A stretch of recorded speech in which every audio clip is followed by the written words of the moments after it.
नमस्कार जी, स्वागत है आपका हमारे खास प्रोग्राम में जिसका नाम है इस्लाम धर्म की सच्चाई। जैसा कि पहले भी हम अपने चैनल के माध्यम से सभी धर्मों की सच्चाई दिखा चुके हैं। हमारा उद्देश्य है कि धर्म के नाम पर जो पाखंड फैला हुआ है उसमें लोगों को जागरूकता फैले। इसी के साथ आज हम इस्लाम धर्म पे चर्चा करेंगे और जानेंगे कि क्या इस्लाम धर्म में जो भक्ति विधि चल रही है क्या वो सही है, क्या इस्लाम धर्म में चलने वाली सभी साधनाओं से मानव का कल्याण हो सकता है। इसी चर्चा में हमारे साथ हैं डॉक्टर शहजाद खान। इनसे हम चर्चा करेंगे इस्लाम धर्म के विषय में, क्योंकि पहले ये इस्लाम धर्म को फॉलो करते थे लेकिन अब ये संत रामपाल जी के भक्त बन चुके हैं और इनसे जानेंगे कि इतना बड़ा परिवर्तन कैसे, कब और क्यों हुआ। हमारे साथ हैं डॉक्टर शहजाद खान। शहजाद खान जी, स्वागत है आपका हमारे खास प्रोग्राम में। नमस्कार सर, बहुत बहुत धन्यवाद, आपने मेरे को अपने चैनल में इनवाइट किया। मेरा नाम डॉक्टर मोहम्मद शहजाद खान है और मैं गुड़गांव से बिलोंग करता हूँ और मैं डॉक्टर हूँ। और मैं पहले इस्लाम धर्म की सारी रीति रिवाजों को मानता था, बट अब मैं जो संत रामपाल जी महाराज का शिष्य हूँ और संत रामपाल जी महाराज के द्वारा बताए हुए ज्ञान को आधार बनाकर, उनके बताए हुए भक्ति मार्ग को आधार बनाकर मैं साधना उस खुदा की इबादत कर रहा हूँ। सर, मेरा आपसे पहला सवाल है कि आपने इस्लाम धर्म छोड़ा क्यों? सबसे पहले तो सर मैं आपको ये बताना चाहता हूँ कि मैंने इस्लाम धर्म नहीं छोड़ा। मेरा पिछला जो इंटरव्यू चला था उसमें भी बहुत से कमेंट्स ये आए थे हमारे पास में कि मैंने इस्लाम धर्म को छोड़ दिया। मैंने इस्लाम धर्म को नहीं छोड़ा, मैंने इस्लाम धर्म की जो अंदर चल रही गलत साधना को छोड़ा है। इस्लाम धर्म के अंदर जो बताए गए गलत, जो मुल्ला मौलवी साहब काजियों ने जो हमें गलत रास्ता जो तय कर दे रखा था उसको छोड़ा है। तो सर फिर आपने संत रामपाल जी को ही अपना गुरु क्यों बनाया? भारत में तो करोड़ों गुरु हैं। सर, संत रामपाल जी महाराज को गुरु बनाने का सबसे बड़ा रीजन ये है कि संत रामपाल जी महाराज ही वो बाखबर हैं जिसके बारे में कुरान शरीफ में सूरत फुरकान आयत नंबर 52 से 59 में बताया गया है। संत रामपाल जी महाराज ने ही उस कलाम पाक का सबसे जो गहरा रहस्य ज्ञान था वो सब जनता के सामने दिया, बताया। संत रामपाल जी महाराज ही वो बाखबर है जिन्होंने उस परवरदिगार के बारे में बताया कि वो परवरदिगार कौन है, वो खुदा कौन है, उसको इबादत करने का तरीका क्या है। तो आपको क्या लगता है कि अभी जो इस्लाम धर्म सबसे बड़ा धर्म माना जाता है, दूसरे नंबर का सबसे बड़ा धर्म माना जाता है, क्या वो लोगों को पता नहीं है कि कौन बाखबर है और क्या भक्ति जो चल रही है वो गलत है? एक्चुअली क्या है ना कि सर जो मुस्लिम धर्म के जितने भी समाज के लोग हैं वो अधिकतर क्या थे, पहले अशिक्षित थे। जैसे ये शिक्षा आई है, शिक्षा आने के बाद ही सबको पता चलेगा कि वास्तव में ही संत रामपाल जी महाराज वो बाखबर हैं जिन्होंने कुरान शरीफ के बारे में सच्चा ज्ञान, जो कुरान शरीफ का वो संत रामपाल जी महाराज ने ही बताया है। अभी तक जितने भी मौलवी साहब काजियों ने बच्चा पढ़ने की बजाय बच्चे को मदरसे भेजा जाता था जिसमें अरबी और उर्दू को पढ़ाया जाता था, बट शिक्षा आने से क्या हुआ कि हमें हिंदी और इंग्लिश की भी नॉलेज हुई है। इंग्लिश और हिंदी की नॉलेज होने के बाद ही हमें पता चला कि कुरान शरीफ हमें किसका आदेश दे रही है, कुरान शरीफ बोलने वाला खुदा किस बाखबर के बारे में बता रहा है। उस बाखबर के बारे में वो बोल रहा है कि उसके बारे में उस खुदा के बारे में किसी बाखबर से पूछ कर देखो वास्तव में वो खुदा कौन है, उस खुदा की इबादत करने का तरीका क्या है, उस खुदा को पाने का रास्ता क्या है। जब ये सारी बातें बताएगा वो बाखबर।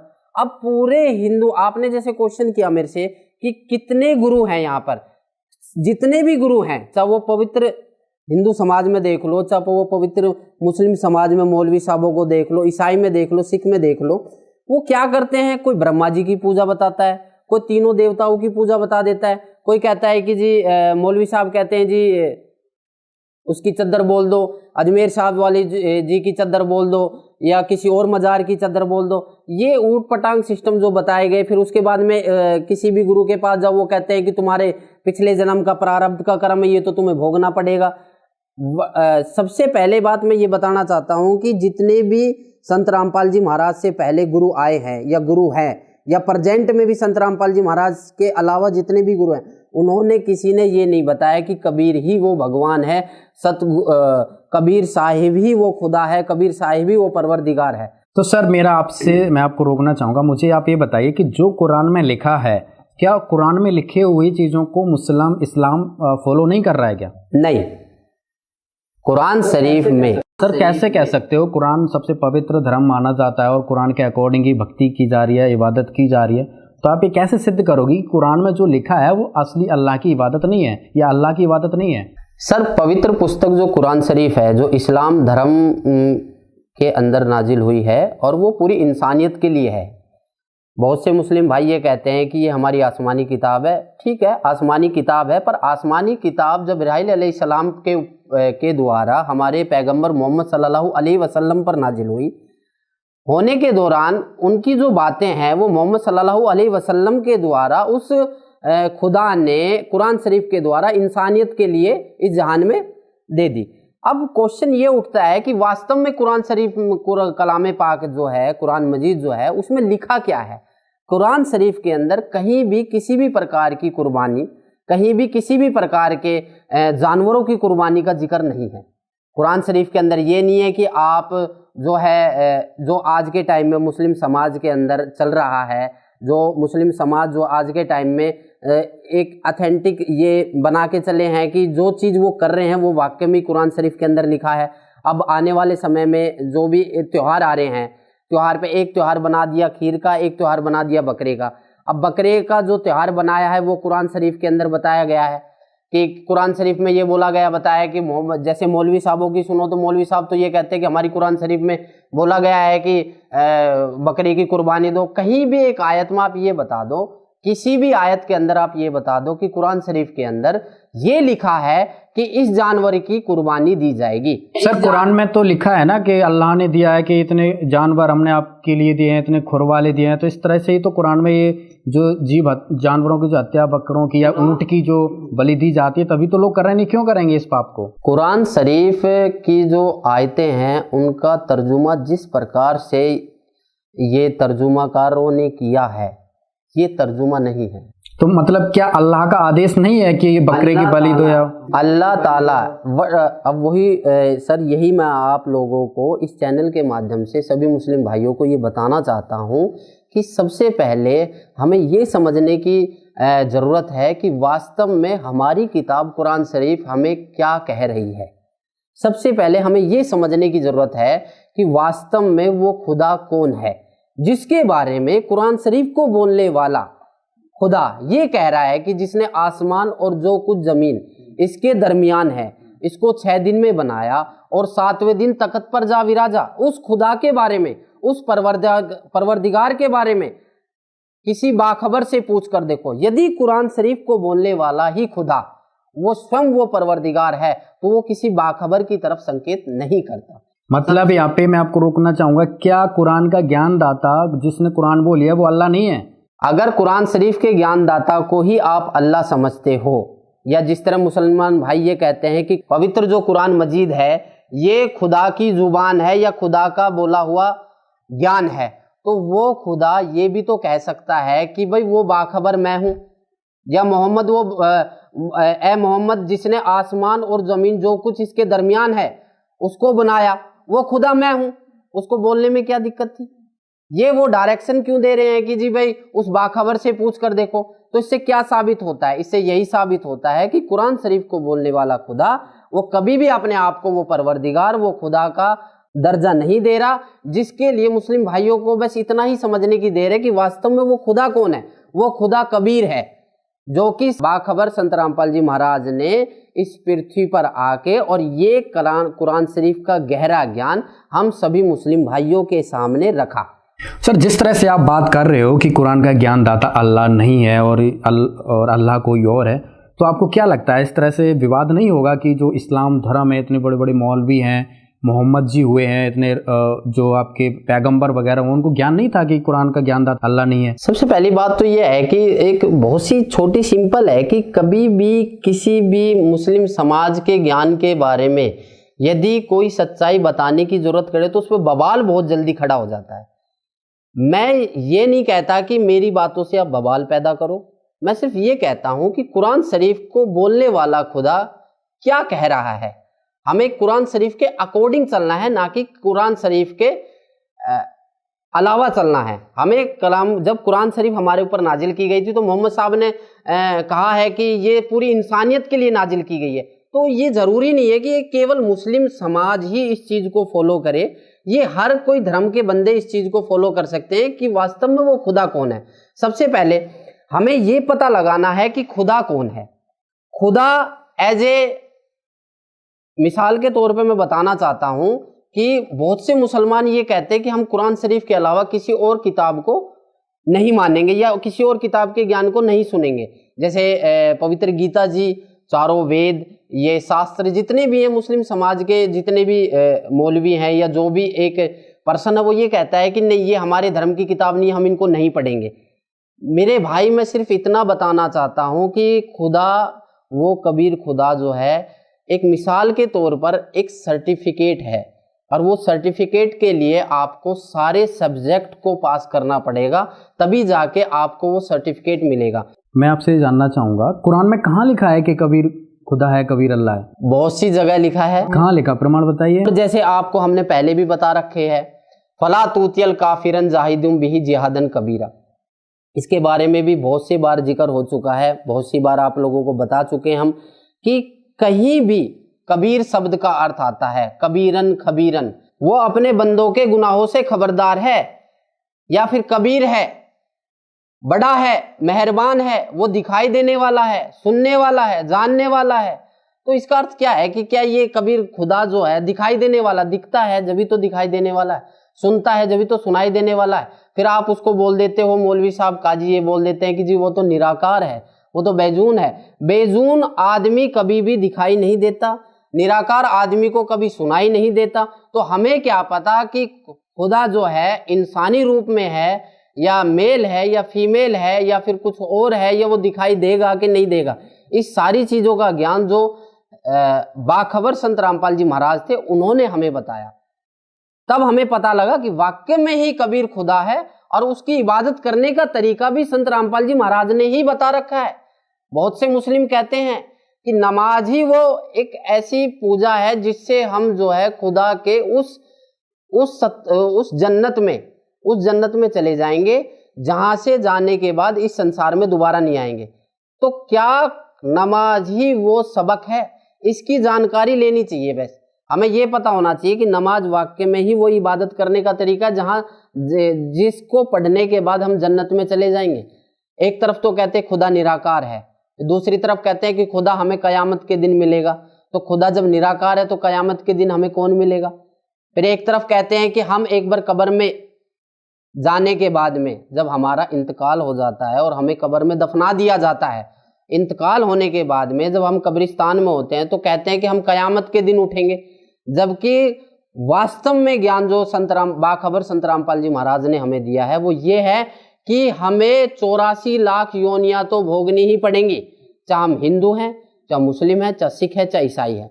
खुदा ने धर्म नहीं बनाया, खुदा ने धर्म नहीं बनाया, धर्म तो केवल इंसान ने ही बनाया और इनको फॉलो कर रहे हैं। खुदा ने एक इंसान को बनाया, और इंसान को इसलिए बनाया कि ये एक मनुष्य जन्म इसलिए मिला ताकि इसी मनुष्य जन्म के अंदर हम अच्छे और बुरे की पहचान करके, खुदा और शैतान की पहचान कर कर खुदा की इबादत करके उस जन्नत में चले जाएं, उस इबादत को ग्रहण करके, उस बाखबर की खोज करके उस जन्नत में चले जाएं, जहां जाने के बाद इस शैतानी लोक में हम नहीं आ सकते। एक ये तरीका है जो बाखबर संत रामपाल जी महाराज ने हमें बताया है। सर मेरा एक सवाल यह है कि अगर कोई मुस्लिम भाई या मुस्लिम समाज का व्यक्ति कहता है कि भाई जब कुरान का ज्ञानदाता भगवान नहीं है, जिसको कुरान ने बोली वो अल्लाह नहीं है, तो फिर वो कौन है? इस टॉपिक को आप अगर कोई भी मुस्लिम भाई या बहन या कोई भी मुस्लिम बिरादरी अगर इस टॉपिक को समझना चाहते हैं तो सबसे पहले मैंने आपको एक बात और बताई थी कि खुदा के बारे में जानने के लिए आपको सभी किताबों का पढ़ना पड़ेगा। पवित्र हिंदू समाज के अंदर जितने भी गुरु हैं ये कहते हैं कि ये जो गीता जी ऑथेंटिक है, गीता जी ऑथेंटिक है, तो गीता जी को बोलने वाला खुद ब्रह्म ये कह रहा है कि उस परमपिता परमेश्वर की शरण में जा अर्जुन, जिसकी शरण में मैं भी हूं, इसके लिए किसी तत्वदर्शी संत की तलाश कर। तो इसका मतलब गीता जी पूरी तरीके से कंप्लीट बुक नहीं हुई।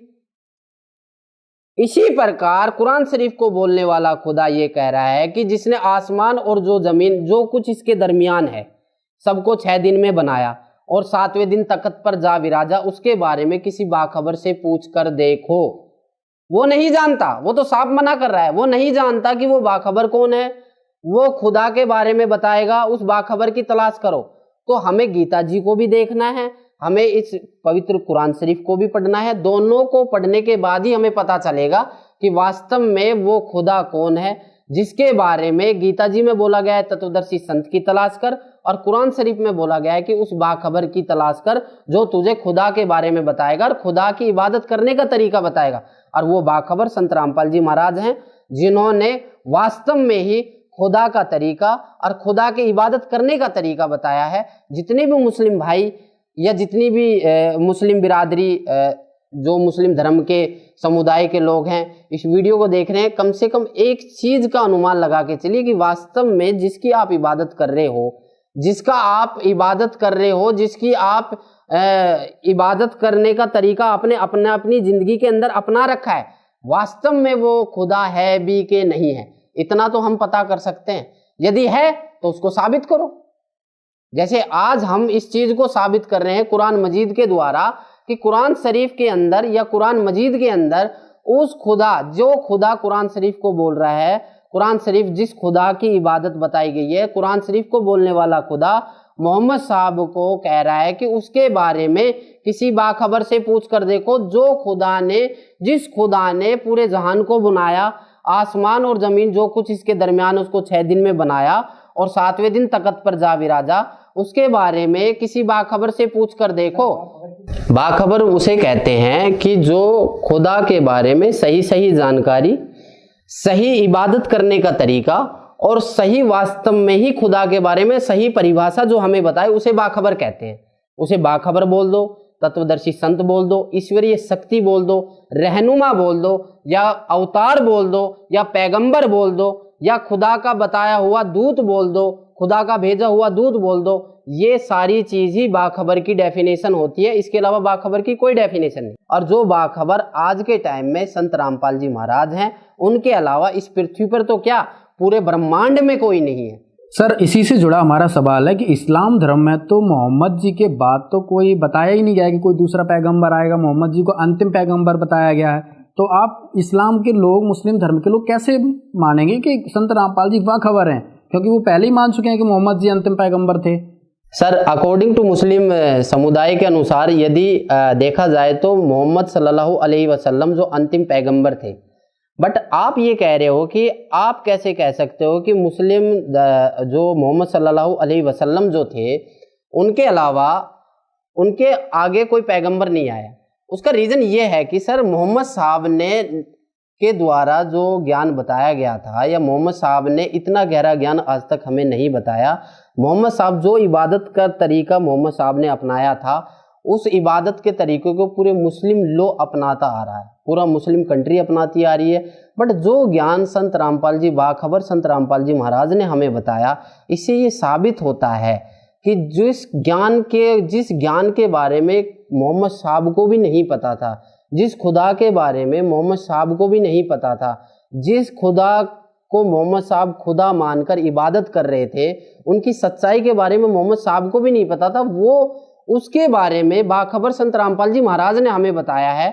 तो इससे ये साबित होता है कि वास्तव में आज के टाइम में कोई अगर पैगंबर है, आज के टाइम में कोई ईश्वरीय शक्ति है या अवतार है, तो वो बाखबर संत रामपाल जी महाराज हैं, जिन्होंने वास्तव में ही खुदा का असली परिभाषा बताई है।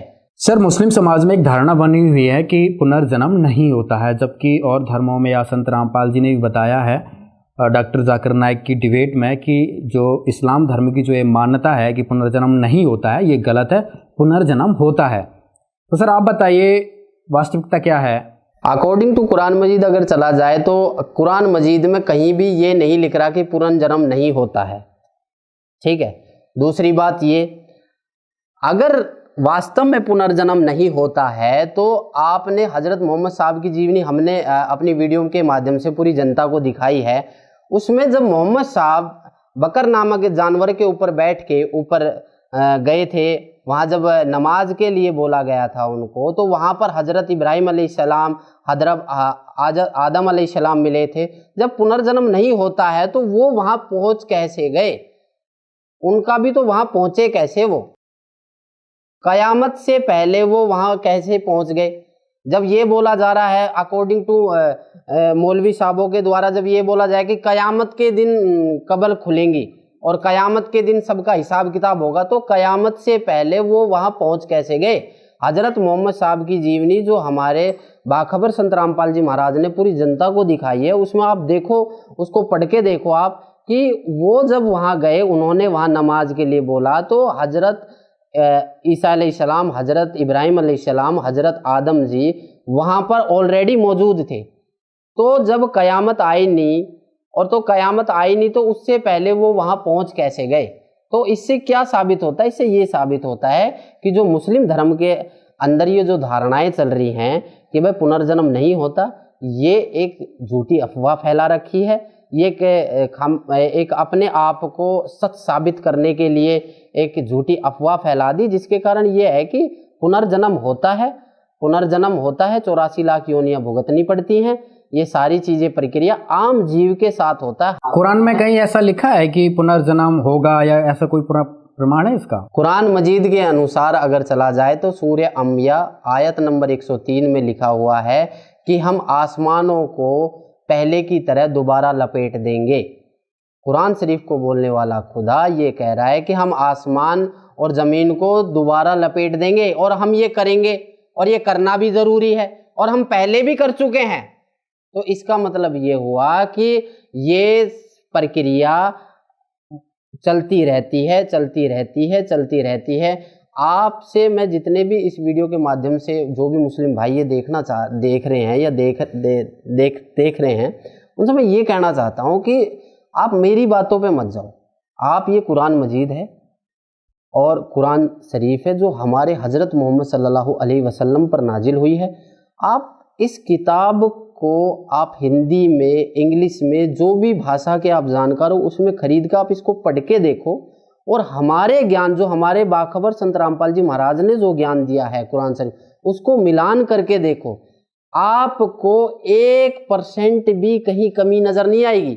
और इसी ज्ञान के आधार, इस कुरान मजीद के ज्ञान के आधार पर आप जो मौलवी साहब हैं, जो काजी साहब हैं, उनके ज्ञान को भी तुलना करके देखो, आपको निरानिरी वो झूठे नजर आएंगे, क्योंकि उन्होंने कसम खा रखी है कि जो कुछ कहेंगे झूठ कहेंगे, झूठ के सिवा कुछ नहीं कहेंगे। अगर वो सच्चाई इससे पहले बता देते तो हम एक दूसरे के प्रति ये ना सोचते कि ये धर्म गलत है या ये समाज गलत है, ये धर्म गलत है, ये समाज गलत है। किताबें सारी ही खुदा के बारे में बता रही है, चाहे वो पवित्र कुरान शरीफ हो, चाहे वो पवित्र ऋग्वेद हो, यजुर्वेद हो, सामवेद हो, अर्थवेद हो, या पवित्र बाइबल हो, या पवित्र गीता जी हो। ये सारी किताबें ही कुरान और तौरात, इंजील, ज़बूर, ये सारी किताबें ही खुदा के बारे में बताती है। केवल एक ही किताब को सब कुछ समझ के बैठ जाना कि केवल एक ही किताब हमें उस खुदा के बारे में बताएगी, तो ये गलत है। एक सब्जेक्ट के पास होने से आप ना तो आप अपना फ्यूचर बना पाओगे, ना आप उस डिग्री को या उस सर्टिफिकेट को ले पाओगे जिस सर्टिफिकेट की आपको आपके फ्यूचर में ज़रूरत है। तो हमें खुदा की इबादत इस संसार में, खुदा की इबादत इस संसार में, इस जहान में, इस शैतानी लोक में ज़रूरत है। तो उसके लिए हमें सारे सब्जेक्टों को पढ़ना पड़ेगा और सारे सब्जेक्टों में पास होना पड़ेगा, तब जाके हम उस खुदा के रास्ते को अपना सकते हैं और उस खुदा के भेजे हुए बाखबर की पहचान कर सकते हैं। वो बाखबर संत रामपाल जी महाराज हैं, जिन्होंने कुरान मजीद, पवित्र गीता जी, चारों वेद, सभी शास्त्रों का जो गहरे से गूढ़ ज्ञान जो है हमें सिंपल वे में बता दिया, ताकि हम उस खुदा की, उस परवरदिगार की, उस अल्लाह ताला की पहचान कर सके और उसकी इबादत कर सके। सर, एक हमारा अगला सवाल आपसे है कि इस्लाम धर्म के सबसे विवादित मुद्दा है कि जो मांस खाने का है, जो बकरे काटने का है, ऊंट काटने का है, मतलब कोई भी बड़ा से बड़ा जानवर काट देते हैं, तो क्या एक अल्लाह ऐसी इजाज़त दे सकता है? क्योंकि अल्लाह के भी बच्चे जो जीव जंतु हैं वो भी अल्लाह के ही बंदे हैं, तो क्या अल्लाह ऐसी इजाज़त दे सकता है इस्लाम में कि भाई आप बकरे काटो, ऊंट काटो, जो भी आता है, गाय काटो? तो क्या आपको लगता है? और आप ये भी बताइए कि हज़रत मोहम्मद जी जो हुए थे, क्या उन्होंने कभी बकरे का कत्ल या ऊंट का कत्ल या गाय का कत्ल किया था? सबसे पहले तो ये कुर्बानी जो है आने वाले समय में एक्चुअली अगस्त में बकरीद आ रही है, मुस्लिम समुदाय का त्यौहार होता है मुस्लिम धर्म का। तो ये बकरीद जो है हजरत इब्राहिम अलैहिस्सलाम एक पैगंबर हुए थे। उनको रात को स्वप्न आया कि कोई अदृश्य शक्ति उनसे ये कह रही है कि अपने सबसे प्यारी चीज़ को कुर्बान कर दे। अब उन्होंने ये सोचा, अपने आप ही उन्होंने ये सोच लिया कि सबसे प्यारी चीज़ इंसान की उसकी औलाद होती है, तो वो अपनी औलाद को लेके चल दिए। तो जहाँ औलाद को लेके चले तो वो जंगलों में गए। बहुत सी जगह ये मिसाल आ रही है, जंगलों में गए। बहुत से ये कहते हैं कि वो पहाड़ों पे चले गए। ठीक है, क्लियर किसी को पता नहीं, पर अगर वास्तव में हकीकत को देखा जाए तो वो जंगलों में गए थे अपने बच्चे को लेके, और वो जंगल में ले जाके उसने अपने बच्चे को उल्टा लिटा दिया। उल्टा लिटा के अपनी आंखों में पट्टी बांध ली। वो पट्टी भी इसलिए बांधी क्योंकि उसका लगाव था उसके अंदर, ताकि वो उसके ऊपर छुरी ना चला सके।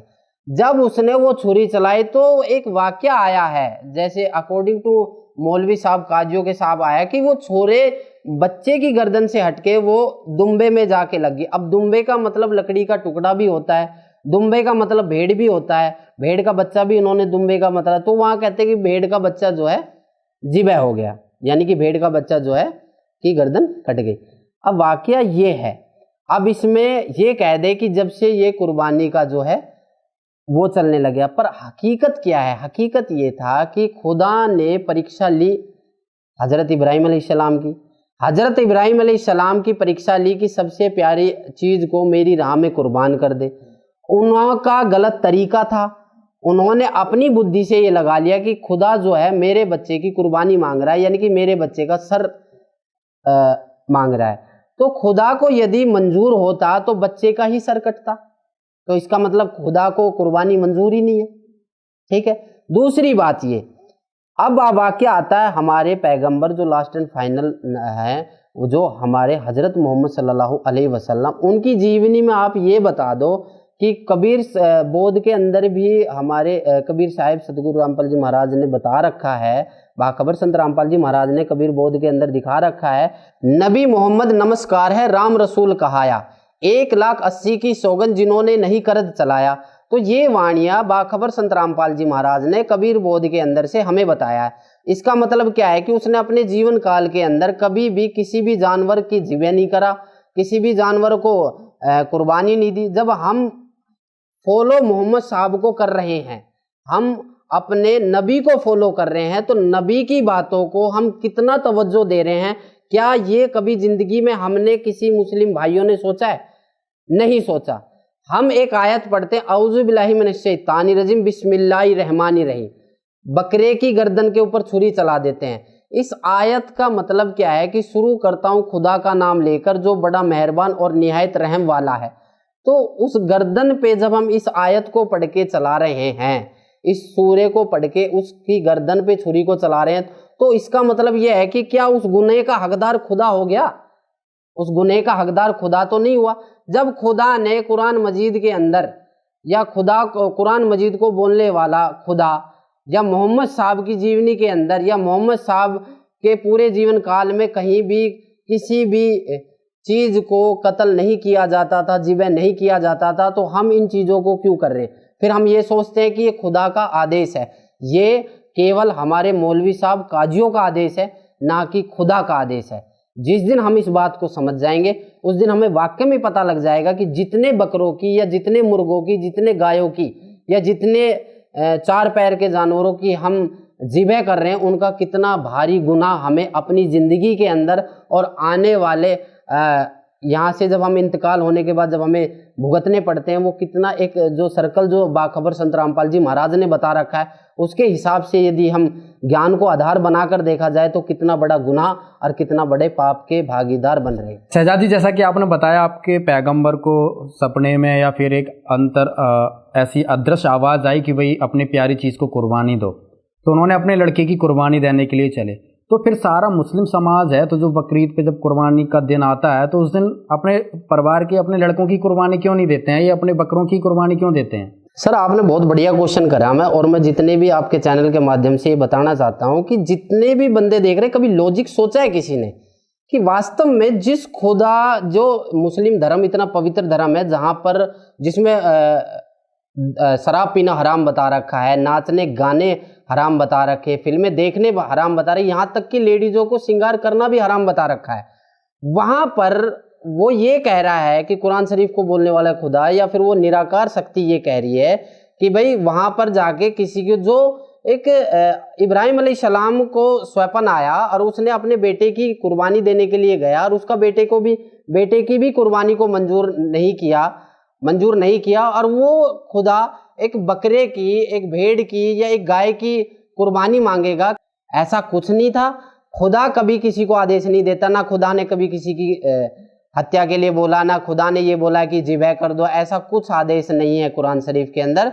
खुदा जो है वो खुदा तो ये कहता है कि सभी खुदा के बच्चे, और उस खुदा की पहचान करके और बाखबर संत रामपाल जी महाराज की पहचान करके खुदा की इबादत को ग्रहण करो और खुदा की इबादत करके जन्नत में जाओ। शहजाद खान जी, मेरा आपसे अगला सवाल है, क्या मांस खाना खुदा का आदेश हो सकता है? जो पूरा मुस्लिम समाज मांस खा रहा है, अब तो हिंदू भी खाने लगे हैं, ईसाई भी खाने लगे, ईसाई तो खाते हैं और सिख भी खाते हैं, तो जो कुरान में मांस खाने का दावा किया जाता है और कुरान का और अल्लाह का जो रेफरेंस लिया जाता है, आप तो इस्लाम में काफ़ी आपका बचपन वहीं से गुजरा हुआ है, तो आप कैसे आप इस चीज़ को समझ रहे हैं जब से संत रामपाल जी की शरण में आप आए हैं? देखो, मुसलमान धर्म के अंदर जो मांस खाने का प्रावधान है और उसको मौलवी साहब या काजी साहब ये कहते हैं कि कुरान शरीफ को बोलने वाला खुदा मांस खाने के लिए बोल रहा है। सबसे पहले तो कुरान शरीफ एक आसमानी किताब, पहली किताब नहीं है, इससे पहले भी 3 किताब और नाजिल हो चुकी है इस जहान के अंदर, जो कि जिसके अंदर मांस खाने का कोई आदेश नहीं है। ठीक है, उसमें भी उस खुदा ने, उस परवरदिगार ने हमें फल खाने के लिए बोला गया है। ठीक है, जैसे तौरेत है, इंजील है, जबूर है, जो कि आज उनका रूपांतर बाइबल है। ठीक है, जिसमें यह बोला गया है कि उस खुदा ने, उस परवरदिगार ने, उस परमेश्वर ने हमें फलदार फल खाने के लिए बोला गया है। मांस खाने का आदेश जो है कुरान शरीफ के अंदर जो बताया गया है वो शैतान का है, ना कि खुदा का है।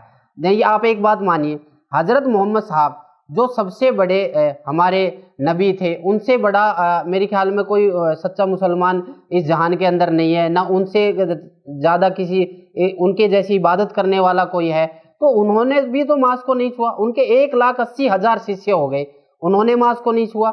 जो कि हमारे बाखबर संत रामपाल जी महाराज ने भी उनका रेफरेंस दिया है कि नबी मोहम्मद नमस्कार है राम रसूल कहाया, और 1,80,000 की सौगत जिन्होंने नहीं करत चलाया। तो इसका मतलब यह है कि नबी मोहम्मद जो रसूल थे, उनके 1,80,000 शिष्य होने के बाद भी उन्होंने मांस खाने का आदेश नहीं दिया। और जितना भी आज का जो मुसलमान समाज है वो हमारे मोहम्मद सल्लल्लाहु अलैहि वसल्लम के बताए हुए मार्ग पे चलता है, ये बताते हमें मौलवी साहब, बट उनके बताए हुए मार्ग पे चलने से पहले उनके जो कर्म है, उन्होंने मांस को नहीं खाया और ये मुसलमान खाते हैं। तो आप बताइए, खुदा का आदेश कहाँ है? अगर खुदा का आदेश तो मोहम्मद साहब ने भी तो फॉलो करना था। अगर खुदा का ये आदेश होता, ये शैतान का आदेश है, ना कि खुदा का आदेश है। कुरान में लिखा हुआ है तो आपको क्या लगता है, कुरान में शैतान आदेश कर रहा है? देखो, कुरान शरीफ जो है उसमें अगर कुरान शरीफ पूरी तरीके से ही कंप्लीट बुक है तो कुरान शरीफ के बारे में, कुरान शरीफ बोलने वाला खुदा ये नहीं कहता कि उस खुदा के बारे में किसी बाखबर से पूछ कर देखो। सबसे पहली बात तो अगर हम कुरान शरीफ को ही एक कंप्लीट बुक मान के चलेंगे तो हम उस खुदा की इबादत का तरीका और उस खुदा के बारे में कभी जिंदगी में हमें पता ही नहीं चल पाएगा। उसके बारे में तो हमें ये फॉलो करना है कि कुरान शरीफ को बोलने वाला खुदा, जो कि मोहम्मद साहब को ये डायरेक्शन दे रहा है कि जिस खुदा के बारे में जानना चाहता है, या जिसने आसमान और जमीन जो कुछ इसके दरमियान 6 दिन में बनाया, 7वें दिन तकरत पर जा विराजा, उसके बारे में किसी बाखबर से पूछ कर दे। तो कुरान शरीफ का ज्ञान तो भाई साहब यही है कि कुरान शरीफ का ज्ञान यही कहता है कि हमें उस बाखबर संत रामपाल जी महाराज की तलाश करनी चाहिए, तो हमें सच्चे खुदा की इबादत करने का तरीका बताएगा। सर, जैसा कि आपने बताया हुई कुरान में शैतान ने मांस खाने का आदेश दिया, तो शैतान ऐसा क्यों करता है? शैतान इसलिए करता है क्योंकि शैतान नहीं चाहता कि हम अपने जन्नत में वापस जाएं। शैतान नहीं चाहता कि हम उस परवरदिगार की पहचान कर ले। शैतान नहीं चाहता कि हम उस बाखबर संत रामपाल जी महाराज की पहचान करके, उसके द्वारा बताए हुए भक्ति साधना को ग्रहण करके और उस कबीर खुदा की इबादत करे, जहां जाने के बाद, जहां वो कबीर खुदा जन्नत में विराजमान है, और जहां जाने के बाद हम इस दोबारा शैतान लोक में नहीं आएंगे। ये शैतान चाहता है ताकि हमें वो मांस आहारी बना दे। नहीं, आप एक बात बताओ, आज के टाइम में सभी समाज के, समुदाय के लोग मांस खाते हैं। यदि मुस्लिम समाज मांस को छूता नहीं, तो कोई भी धर्म या समुदाय का लोग मांस को नहीं खाता। शहजाद जी, जैसा कि आपने बताया कि जो कुरान है वो कंप्लीट बुक नहीं है, तो जो कुरान के द्वारा जो साधनाएं चल रही हैं, जैसे 5 रोज की नमाज होती है और बकरीद होती है और कई प्रकार की ईद होती हैं, रमजान होता है, तो क्या ये साधना गलत है? जैसा कि मुस्लिम समाज के अनुसार आपने देखा कि इसमें 5 टाइम की नमाज पढ़ी जाती है, 2 प्रकार के त्यौहार मनाए जाते हैं, रोजे रखे जाते हैं, ठीक है। तो आप ये देखिए इससे इनकी ज़िंदगी में क्या बदलाव आया है और इससे इनकी ज़िंदगी में क्या परेशानियां ख़त्म हुई हैं। इनसे बड़े यही साधना जो है हज़रत मोहम्मद सल्लल्लाहु अलैहि वसल्लम, जो हमारे पैगंबर थे, जो हमारे नबी थे, जो खुदा के अकॉर्डिंग टू मौलवी साहब के खुदा के बहुत प्यारे रसूल थे, वो भी ये ज़िंदगी में फॉलो करते थे। उनके जीवन काल में क्या हुआ, 25 साल की उम्र में उनको 40 वर्ष 2 बार विधवा हो चुकी आमीना बेगम के साथ उनका निकाह हुआ, जिनके सामने उनके 7 संतानें प्राप्त हुई, जिनमें से जो 3 लड़के उनके आंखों के सामने इंतकाल को प्राप्त हो गए। पूरी ज़िंदगी उन्होंने दुखों का सा व्यतीत करने लग गए और ईमान को फैलाने की पूरी कोशिश करी और पूरी ज़िंदगी दुखों में व्यतीत करे। लास्ट में उनका जो लास्ट एंड फाइनल जो जीवन था, उन्होंने अपनी ज़िंदगी में इतनी परेशानियां देखकर एक बीमारी के कारण वो मौत को इंतकाल को प्राप्त हो गए। जब मोहम्मद साहब की इतनी परेशानियों का सामना करना पड़ा पूरे जीवन काल के अंदर, तो आप ये बताइए कि लॉजिक है कि जब उन्होंने इतनी परेशानियों का सामना करना पड़ा, एक पैगंबर होने के नाते, एक रसूल होने के नाते, एक खुदा के नुमाइंदे होने के नाते, तो आज ये मुस्लिम समाज ये क्यों सोचता है कि इनकी परेशानियां उस इबादत से ठीक हो जाएगी। बाखबर संत रामपाल जी महाराज जो है वो केवल मुस्लिम समाज को नहीं, वो सभी को ये कहते हैं कि जो मुस्लिम समाज के पवित्र ग्रंथ है कुरान शरीफ, उसके अकॉर्डिंग चलो और उसमें जो बताया गया है उस बाखबर की तलाश करो। वो बाखबर ही उस खुदा के बारे में बताएगा, जिससे तुम्हारी सारी परेशानियां दूर हो जाएंगी। जैसे आज के टाइम में इतने कैंसर हो रहे हैं, इतने रोग हो रहे हैं मुस्लिम समाज में, मुझे नहीं लगता कि कोई ऐसा घर बचा होगा जहां दुखों का पहाड़ ना होगा।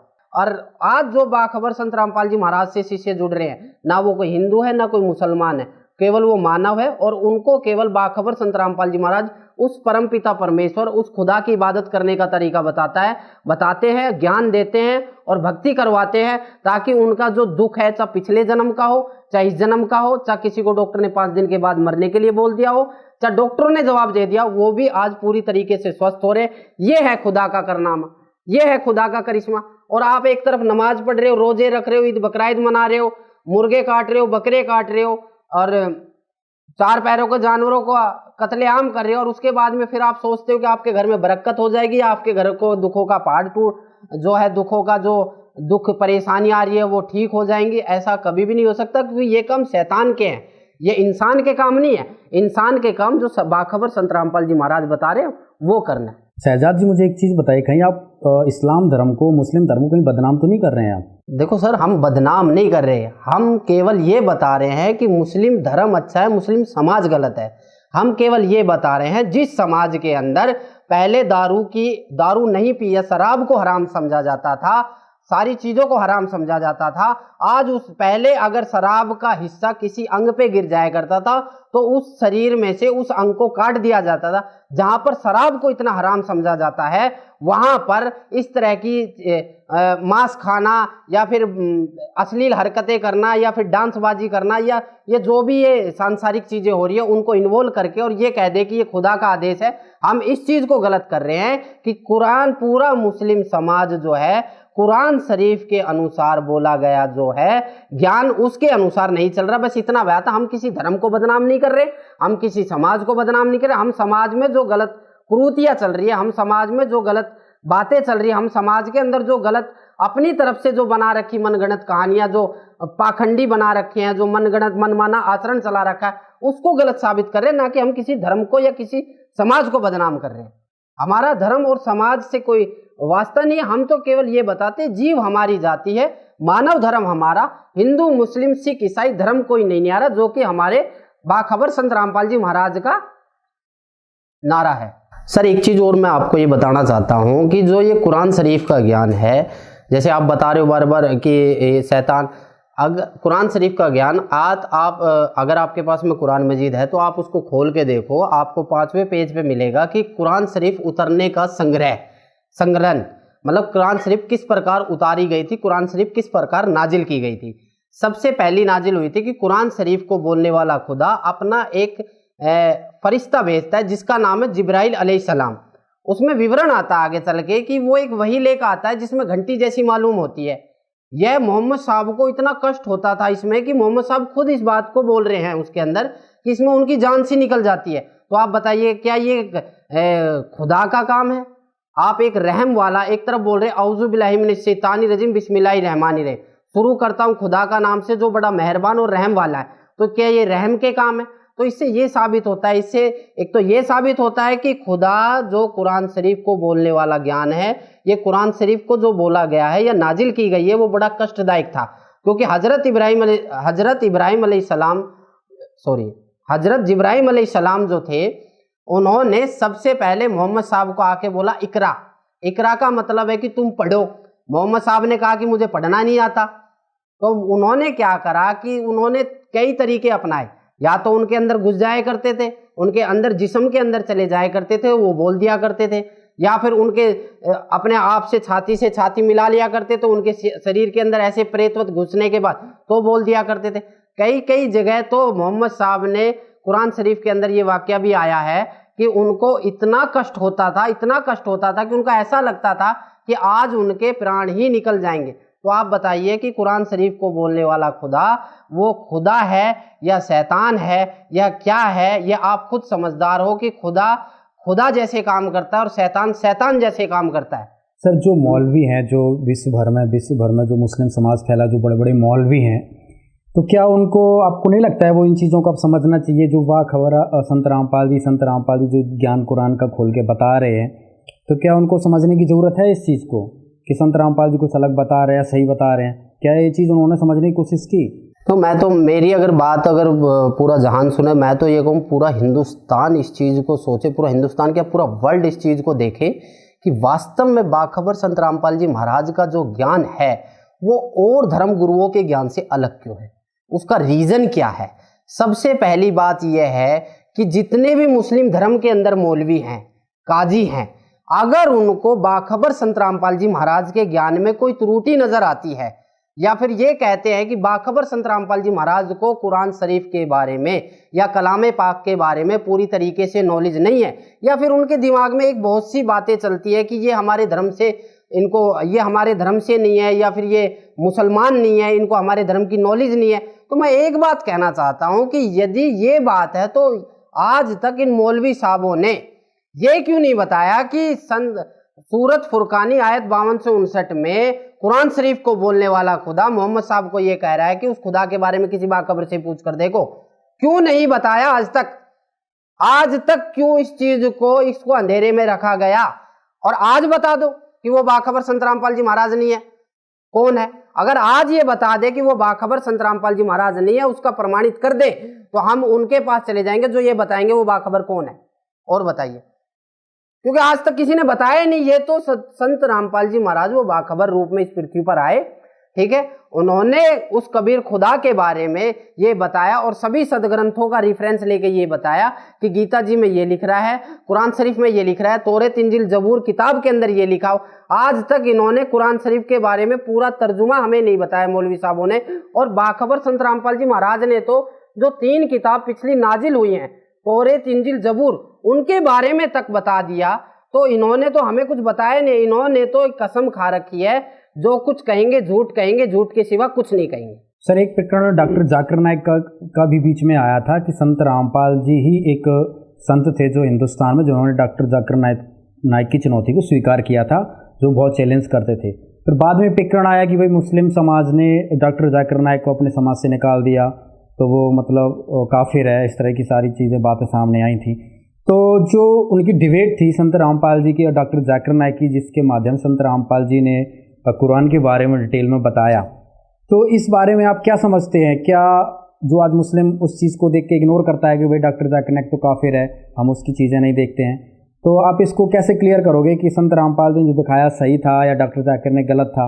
सबसे पहली बात तो सर, आपको मैं ये बताना चाहता हूँ कि मैं उस परवरदिगार का बहुत शुक्रगुजार हूँ कि डॉक्टर जाकिर नायक के माध्यम से बाखबर संत रामपाल जी महाराज ने हमें कुरान शरीफ का पूरा ज्ञान समझाया। अगर ये कहते हैं मुस्लिम भाई कि डॉक्टर जाकिर नायक जो है बहिष्कार कर दिए गए हैं, या डॉक्टर जाकिर नायक जो है निकाल दिए गए हैं, या उनको काफिर घोषित कर दिया, या वटेवर जो भी है, मैं डॉक्टर जाकिर नायक से कोई वास्ता नहीं है। मैं ये कहता हूं कि डॉक्टर जाकिर नायक को क्यों देख रहे हो आप डिबेट में ये देखो कि संत रामपाल जी महाराज ने, वो बाखबर संत रामपाल जी महाराज ने कुरान मजीद का ज्ञान समझाया है, कुरान मजीद को खोल के दिखाया है, ना कि डॉक्टर जाकिर नायक को खोला है। कुरान मजीद के अंदर जो बातें लिखी हुई है, कुरान मजीद के अंदर जो आयतों का तर्जुमा कर रखा है, वो कुरान मजीद को खोल के दिखाया। तो आप डॉक्टर जाकिर नायक को क्यों मान रहे हो? आप जो कुरान मजीद के अंदर बातें उनको तो मानो। अगर आप मुसलमान हो तो कुरान मजीद के अनुसार चलो, आप डॉक्टर जाकिर नायक के अनुसार क्यों चल रहे हो?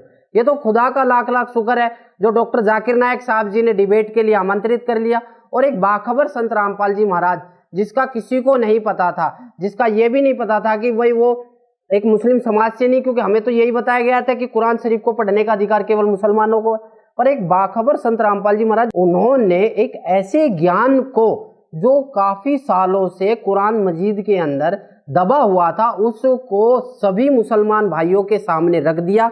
और आज मुस्लिम भाई ज्ञान को इग्नोर करके डॉक्टर जाकिर नायक को पकड़े बैठा है, और वो डॉक्टर जाकिर नायक को इग्नोर करके अगर कलामे पाक कुरान शरीफ के ज्ञान को पकड़ ले तो उसकी जिंदगी में चेंजिंग आ सकती है। जैसे बाखबर संत रामपाल जी महाराज की नाम लेने से, या शरण ग्रहण करने से, या उसके द्वारा बताए हुए खुदा की इबादत करने से सबकी जिंदगी चेंज हो रही है, उसी प्रकार उन भाइयों से भी मैं यही प्रार्थना करता हूँ, मेरी यही दरख्वास्त है कि आप भी डॉक्टर जाकिर नायक को इग्नोर करके जो बाखबर संत रामपाल जी महाराज ने उस डिबेट के अंदर कुरान शरीफ के ज्ञान को खोला है, उस ज्ञान को फॉलो करके उस खुदा की पहचान करो, और उस खुदा के बताए हुए बाखबर की पहचान करके और इबादत करके और जन्नत में जाने की तैयारी करो। सर, जिस तरह से आप संत रामपाल जी की शरण में आए, तो क्या और भी मुस्लिम परिवार या मुस्लिम लोग संत रामपाल जी से जुड़ रहे हैं या? बिल्कुल, काफी। और अब तो ऐसी बाढ़ आ रही है कि जिसको खुदा चाहिए ना, वो संत बाखबर संत रामपाल जी महाराज की शरण में जाएगा। क्योंकि आज का चाहे मुस्लिम समाज हो, चाहे हिंदू समाज का बंदा हो, चाहे किसी भी धर्म का बंदा हो, आज का जो मनुष्य है वो पढ़ा लिखा है, शिक्षित है। अनपढ़ ही नहीं आ सकता, अनपढ़ता भी आएगी। अनपढ़ता के कारण ही आज लग मुस्लिम समाज जो है उस खुदा की पहचान नहीं कर पाया। बट आज जो ये समाज चल रहा है, ये खुदा का लाख लाख शुक्र है जो हम शिक्षित, उसको केवल ये देख के मत चलो कि डॉक्टर जाकिर नायक जो है बर्खास्त कर दिया है, उसको ये मत देखो। डॉक्टर जाकिर नायक अपना रेफरेंस दे रहे थे और संत रामपाल जी महाराज उस कुरान शरीफ का रेफरेंस दे रहे थे, जो कि केवल मुस्लिम समाज पर लागू थी और मुस्लिम समाज के लिए थी, और मुस्लिम समाज के लिए ही वो नाजिल की गई थी, जो कि मौलवी साहब बताते थे। आज वो बाखबर संत रामपाल जी महाराज ने उस कुरान शरीफ को पूरे जहान को दिखाया है, पूरे मुसलमान भाइयों को दिखाया है। तो इससे यही शिक्षा मिलती है कि उस ज्ञान को समझे, उस बाखबर की पहचान करे, और उस खुदा की पहचान करके उस बाखबर से बताए हुए उस खुदा के भक्ति मार्ग को अपनाकर उस जन्नत में जाने की कोशिश करें। शहजाद जी, मेरा आपसे अगला सवाल यह है कि जैसा कि आपने बताया बाखबर संत रामपाल जी अल्लाह की जानकारी रखते हैं, खुदा की सही जानकारी रखते हैं, तो ये कैसे माना जाए, कैसे पहचाना जाए कि संत रामपाल जी जो भक्ति विधि बता रहे हैं, जो खुदा की डेफिनेशन बता रहे हैं, वो सही है? कैसे जो आम समाज है कैसे उस चीज़ को भाप पाएगा, जान पाएगा? सर, आपके चैनल के माध्यम से मैं ये बताना चाहता हूँ कि आपने केवल एक पहलू को देखा है। आपने ये नहीं देखा कि शहजाद जो है, जो मैं शहजाद जो हूँ, वो चल तो मैं कुरान शरीफ के अकॉर्डिंग ही रहा हूँ, पर उसका रीजन ये है कि हमारी कुरान शरीफ के अंदर ये बताया गया है, और पवित्र गीता जी में भी ये बताया गया है, अध्याय नंबर 17 के श्लोक नंबर 23 में ये बताया गया है कि जो बाखबर होता है या जो तत्वदर्शी संत होता है वो 3 प्रकार की भक्ति देता है। जैसे अध्याय नंबर 7 के श्लोक नंबर 23 में ओम तत्सत, ओम तत्सत, और इसी प्रकार आयत नंबर 42 के सूरा नंबर 42 के आयत नंबर 1 में एन सिन काफ, जो ये तीनों साधना के बारे में बताता है, वो बाखबर होता है, और वो बाखबर संत रामपाल जी महाराज ने ही हमें बताया है। तो मैं चल तो कुरान शरीफ के ही अकॉर्डिंग रहा हूँ, बट आप ये कहते हो कि मैंने मुस्लिम धर्म को छोड़ दिया, या मुस्लिम धर्म को नहीं छोड़ा, मुस्लिम धर्म के अंदर जो साधनाएं चल रही थी, जो वास्तव में जो तरीका था इबादत करने का, वो छोड़ा है और सच्चे खुदा का तरीका अपनाया है। इसके अलावा ना तो मैंने कोई धर्म छोड़ा है, ना मैंने कोई समाज छोड़ा है। शहजाद जी, एक तरफ आप कह रहे हो कि आपने इस्लाम धर्म नहीं छोड़ा है, दूसरी तरफ आप कह रहे हो कि संत रामपाल जी के द्वारा जो भक्ति है विधि आप वो कर रहे हो, और संत रामपाल जी जो हैं वो कबीर साहब की भक्ति बताते हैं। तो आप ये कैसे सिद्ध करोगे कि कुरान में जो लिखा है वो संत रामपाल जी कुरान वाली ही भक्ति आपको बता रहे हो और आप वही भक्ति कर रहे हो? सर, आपके चैनल के माध्यम से मैं ये जितने भी इस वीडियो को देख रहे हैं, मैं ये बताना चाहता हूँ कि आप एक पहलू को देख रहे हो। मैं आज भी कुरान शरीफ के द्वारा बताए गए ही भक्ति मार्ग कर रहा हूँ। अगर किसी भाई को ऐसा लगता है कि शहजाद ने मुस्लिम धर्म को छोड़ दिया, शहजाद ने मुस्लिम धर्म को नहीं छोड़ा, शहजाद ने मुस्लिम धर्म के अंदर जो पाखंड चल रहा था उसको छोड़ा है, सामाजिक कुरीतियां जो चल रही थी उसको छोड़ा है।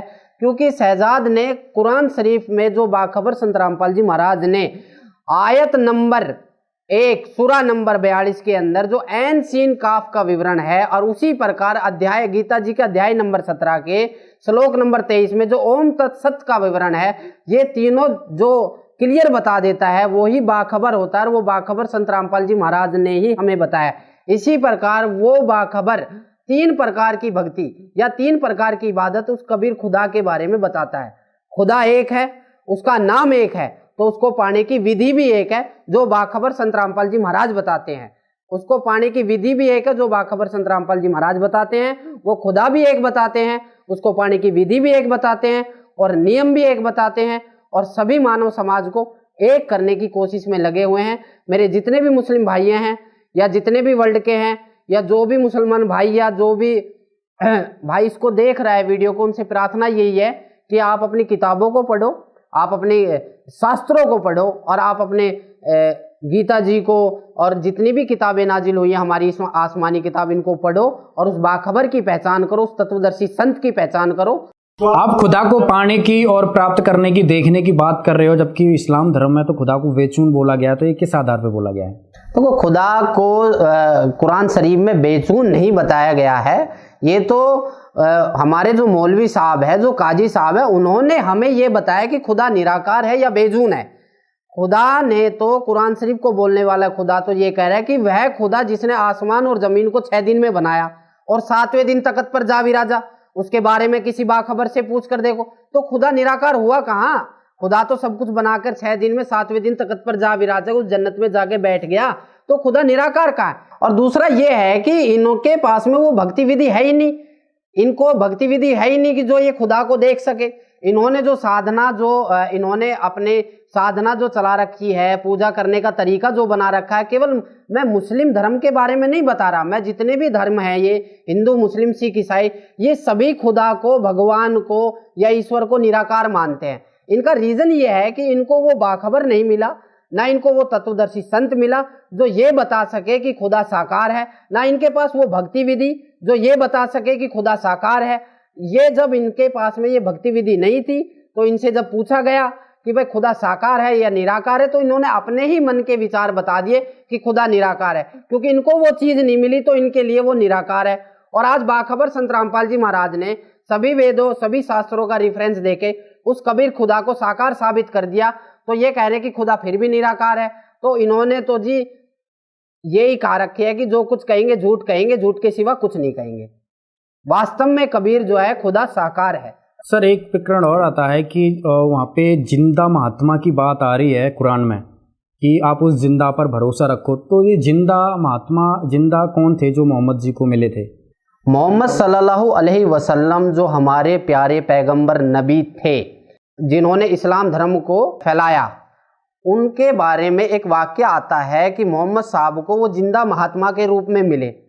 अब ये वाक्य क्या है? ये वाक्य ये है कि जब मोहम्मद साहब जो थे अपने शिष्यों के साथ बैठे हुए थे, या मोहम्मद साहब जो थे अपने शिष्यों के साथ बैठे हुए थे, तो क्या हुआ था कि एक मुसलमान जो था अपने बकरे बच्चों के साथ में जा रहा था, तो एक तगड़े बकरे ने एक नॉर्मल बकरे को आपस में लड़ाई हो गई, जिसकी कारण से नॉर्मल बकरा जो है वहीं इंतकाल को प्राप्त हो गया। तो वो मुसलमान रोने लग गया था। जब वो मुसलमान रोने लग गया था तो मोहम्मद साहब वहां बैठ के जो साधना कर रहे थे उठ के आए और बोले कि मुसलमान होके रोता है। तो उन्होंने उस बकरे के पीठ पे हाथ थपथपाया और उस बकरे को जिंदा कर दिया। ये वाक्य जब स्टार्ट हुआ था तो सभी उस बकरे चराने वाले ने सभी को सूचित कर दिया कि मोहम्मद साहब ने जो है मेरे मरे हुए बकरे को जिंदा कर दिया। तो कोई भी बंदा उसकी बात पे विश्वास नहीं कर रहा था। तो एक दिन मुकर्रर किया गया। उस दिन मोहम्मद साहब ने ये कहा था कि मैं एक गाय को काटूंगा और उसको दोबारा जिंदा करूंगा। तो वहाँ हजारों की संख्या के अंदर लोग बाग इकट्ठे हो गए थे इस वाक्य को देखने, इस नज़ारे को देखने के लिए। तब वहाँ जब वो आए थे तो मोहम्मद साहब ने वो काट तो दी थी, वो कट तो गई थी, पर वो जिंदा नहीं कर पाए। तब मोहम्मद साहब ने उस अल्लाह कबीर को याद किया था। ये वाक्य सभी मुसलमान भाइयों को यदि नहीं पता तो मोहम्मद साहब की जीवनी में पढ़ें और देखें वास्तव में हुआ क्या था। तो जब वो जिंदा महात्मा के रूप में मिले थे, उनको वो जिंदा महात्मा के रूप में मिले थे, केवल मोहम्मद साहब को दिखाई दे रहे थे और किसी को दिखाई नहीं थे। इसलिए बार बार कुरान शरीफ के अंदर ये जिक्र आता है, कलाम पाक की बहुत सी आयतों के अंदर ये जिक्र आता है कि ऐ पैगंबर उस जिंदा महात्मा के ऊपर विश्वास कर, वो जिंदा महात्मा के ऊपर विश्वास कर। तो वो जिंदा महात्मा वो कबीर खुदा थे जिन्होंने आके मोहम्मद साहब की गाय को जिंदा किया और मोहम्मद साहब को बोला कि भक्ति करो, खुदा की इबादत करो। फिर भी मोहम्मद साहब किसी कारणवश नहीं माने और उसकी भक्ति से वंचित रह गए। एक बात और है कि तौरात, इंजील, जबूर जो किताब है, जो इस्मानी किताब है, जो कुरान शरीफ से पहले नाजिल हुई है, उनका रूपांतर बाइबल है, जिसमें बोला गया है कि उस परमेश्वर ने, उस ईश्वरीय शक्ति ने, उस परवरदिगार ने 6 दिन में सृष्टि, पहले दिन में ये बनाया, दूसरे दिन में ये बनाया, ऐसे ऐसे करके 6 दिन में उसने सभी सृष्टि को रचना करी और 7वें दिन तख्त पर जा विराजा। बट आगे चल के बहुत सी किताबों के अंदर, कुरान शरीफ के अंदर या अपनी बाइबल के अंदर या तौरात, इंजील, जबूर के अंदर भी कहीं भी मांस खाने का प्रावधान बोला गया है तो वो उस खुदा का आदेश नहीं है। उस खुदा ने तो 6 दिन में सृष्टि को रचा, 7वें दिन तख्त पर जा विराजा, उसका खुदा का आदेश नहीं है। मिसाल के तौर पर यदि एक बाप एक मकान को 6 दिन में बना रहा है, उसकी सारी चीज करके, और 7वें दिन उसकी चाबी अपने बेटे को देके चला जाए और आगे चल के उसका बेटा उस मकान के नक्शे को चेंज कर दे और उसका ही प्रावधान उसके बाप को दिया जाए या उसका जो नक्शा चेंज करा उसका जिम्मा उसके पिताजी को दिया जाए, तो ये गलत है। ये आगे चल के ये शैतान का लोग था, शैतान ने ये चीजें मांगी थी। तो शैतान को सारी चीजें सुख सुविधा देने के बाद वो कबीर परमेश्वर, वो कबीर खुदा अपने उस जन्नत में जाके विराजमान हो गए। और उसके बाद में आगे चल के अगर किसी भी किताब के अंदर या किसी भी ग्रंथ के अंदर मांस खाने का प्रावधान है तो वो शैतान का है, ना कि कबीर खुदा का है। उस सच्चे खुदा ने केवल हमें फल खाने के लिए बोला है और हरी सब्जियां खाने के लिए बोला, इसके अलावा उस सच्चे खुदा ने कुछ नहीं बोला।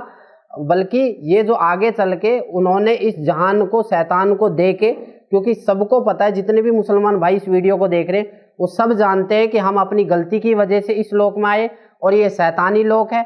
उसके बारे में बाखबर संत रामपाल जी महाराज बता रहे हैं और उनसे आइए। और लाखों मुसलमान जो है हमारे वीडियो को देख के, हमारे चैनलों को देख के, हमारे जो बाखबर संत रामपाल जी महाराज के सत्संग को सुनकर लाखों मुसलमान जो है, केवल हिंदुस्तान के नहीं अदर कंट्रियों के मुसलमान भी बुक मंगवा रहे हैं। उन बुकों को पढ़ के बाखबर संत रामपाल जी की शरण में आ रहे हैं और लाखों जो करोड़ों कष्टों से दुखी थे उन कष्टों का निवारण बाखबर संत रामपाल जी महाराज की शरण में आके उनके हो रहे हैं।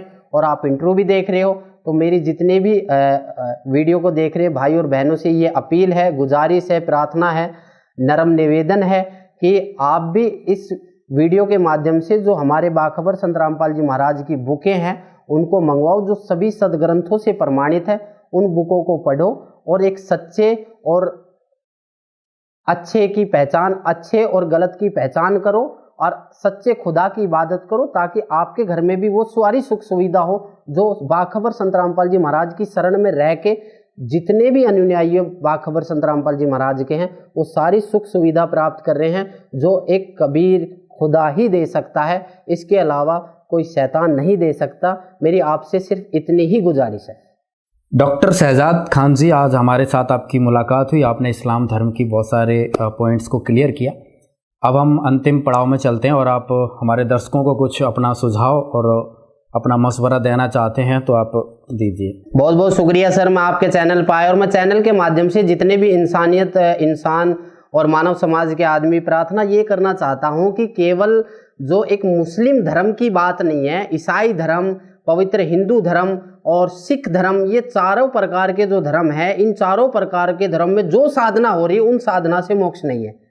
अगर यदि आप मोक्ष प्राप्त करना चाहते हो, आप बाखबर उस तत्वदर्शी संत, उस ईश्वरीय शक्ति, उस पैगंबर, उस रहनुमा, उस खुदा के भेजे हुए अवतार की पहचान करके, बाखबर संत रामपाल जी महाराज की शरण ग्रहण करके, उस कबीर खुदा की, कबीर परमेश्वर की, परम पुरुष परमेश्वर की इबादत करो, तभी आपका मोक्ष संभव है और मोक्ष 100% आपका मोक्ष होगा। और जो बाखबर संत रामपाल जी महाराज आपको बताते हैं नियम, उस नियम को फॉलो करो तो आपके घर में भी बरकत होगी, आपकी रोजगार में भी बरकत होगी और आपके जिंदगी में जो भी दुख है वो भी ठीक होगा। अगर आप उस बाखबर संत रामपाल जी महाराज के द्वारा बताए हुए भक्ति मार्ग पर चलकर उस कबीर खुदा की, कबीर परमेश्वर की इबादत करोगे तो आपका कल्याण होगा। तो दर्शकों, आज आपने पूरा प्रोग्राम देखा इस्लाम धर्म की सच्चाई, जिसमें हमने अहम बिंदुओं पर बात की, जैसे कि पुनर्जन्म नहीं होता है या अल्लाह बेचून है, मोहम्मद जी मांस नहीं खाते थे। तो जिस तरह की इस्लाम धर्म में, मुस्लिम धर्म में जो गलत धारणाएं बनी हुई, उन सबको हमने उजागर किया, उस पाखंडवाद का हमने खुलासा किया। हम ऐसे ही प्रोग्राम करते हैं और एपिसोड लेके आते हैं, इसमें हम सभी धर्मों की सच्चाई बताते हैं। दूसरा, हमारा ये कोई मकसद नहीं है किसी की हम धार्मिक भावनाओं को भड़काएं या किसी की भावनाओं को आहत करें। हम लोगों को सच्चाई दिखाने का काम करते हैं, लोगों को अपने धर्म के प्रति जागरूक करने का काम करते हैं।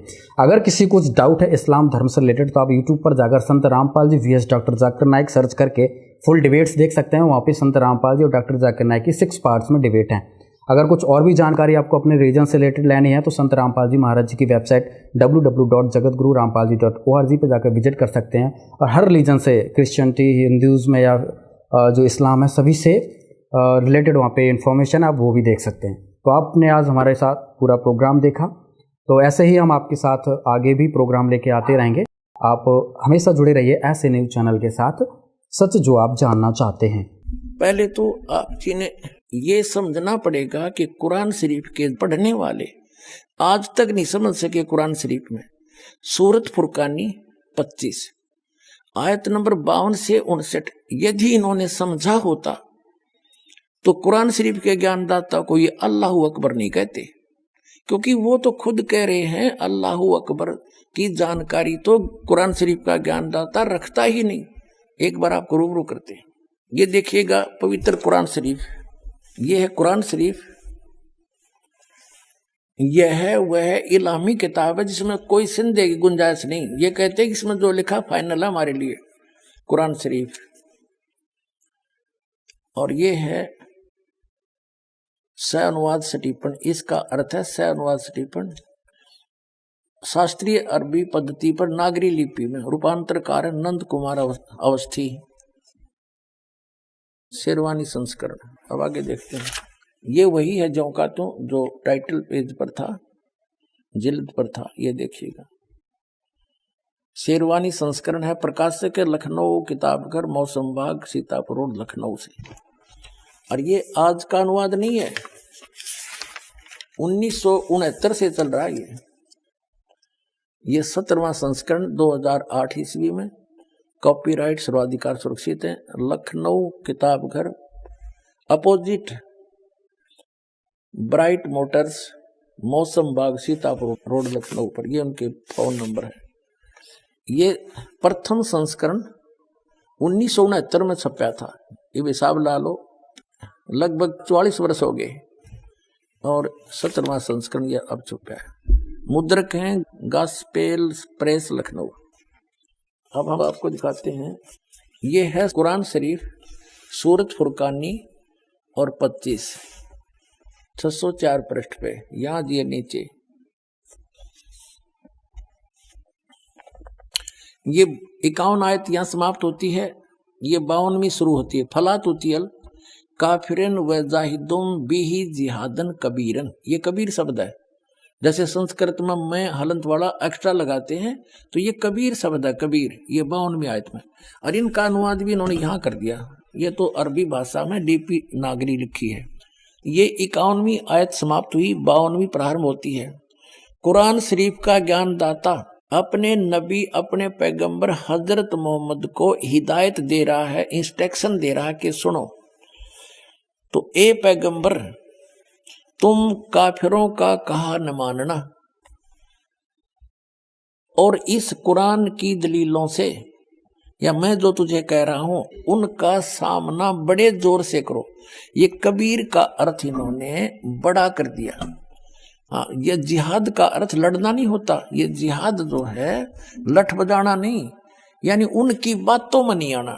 कुरान शरीफ का ज्ञानदाता कहता है कि इन काफिर नहीं मानते कि कबीर वो बड़ा भगवान है कोई, तुम तो ये पैगंबर तुम काफिरों का कहा न मानना, और इस कुरान शरीफ की दलीलों से उनका सामना बड़े जोर से करो। इन्होंने कबीर का अर्थ बड़ा कर दिया। इसका अर्थ वास्तव में ये बनता है, इसका अर्थ वास्तव में ये बनता है कि कुरान शरीफ का ज्ञानदाता कह रहा है कि जो ये काफिर लोग हैं ये नहीं मानते कि कोई बड़ा और भगवान है, इनके शब्दों में। तो कुरान शरीफ का ज्ञानदाता हजरत मोहम्मद जी से कह रहे हैं कि तय भी इनकी बातों में ना आना, इनके साथ संघर्ष करना, लड़ना नहीं, संघर्ष करना, इनकी बात तू ना मानना अगर तेरी ना मान्यत है, यानी आपकी बातों को ये काफिर नहीं माने कि कबीर नामक सुप्रीम पावर है, वो अल्लाह ताला है, तो तू इनकी बातों में आकर के अपने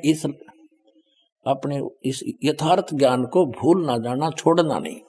अब क्या बताया है देखो, तो ए पैगंबर यानी हजरत मोहम्मद कुरान शरीफ का ज्ञानदाता कह रहा है, तो काफिरों का कहा न मानना, और इस कुरान की दलीलों से, यानी मैं तुझे जो संदेश दे रहा हूं, इससे उनका सामना बड़े जोर से करो। इसका अर्थ यह है कि कबीर के लिए तू संघर्ष कर, उनकी बात ना मानना, तू सच्ची मान लेना। अब आगे बता, इसका क्लियर हुआ देखिए। अब ये आपने 52 आयत पढ़ ली। अब 53 में कुरान शरीफ का ज्ञानदाता कहता ये कबीर जो बड़ा भगवान है वो वही है जिसने 6 दिन में सृष्टि रची और 7वें दिन तख्त पर जा बैठा, और जिसने सारी सृष्टि रची, ससुराल वाले बनाए, बहू बेटी बनाई, सब मनुष्य पैदा किए, पृथ्वी और आसमान के बीच में जो भी कंस्ट्रक्शन है, रचना है, उसने ही की। तो कुरान शरीफ का ज्ञानदाता तो रचनार भी कौन, ये तो कोई और बता रहा है कि वो है सारी सृष्टि का रचने वाला, और वो अल्लाह बड़ा है, वो 6 दिन में सृष्टि रचकर 7वें दिन तख्त पर जा बैठा। तो कुरान शरीफ का ज्ञानदाता वो अल्लाह बड़ा नहीं है। देखो अब हम 53 आयत पढ़ेंगे, और वही है वो कबीर नामक अल्लाह, कबीर अल्लाह, बड़ा अल्लाह वही है जिसने 2 दरियाओं को मिला चलाया, एक का पानी मीठा प्यास बुझाने वाला और एक का खारी कड़वा, और दोनों में एक आड़ और मजबूत रोक बना दी।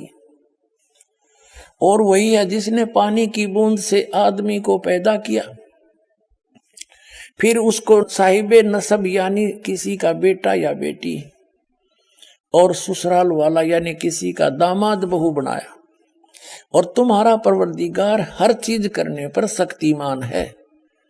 अब 54 आयत पढ़ लिया हमने।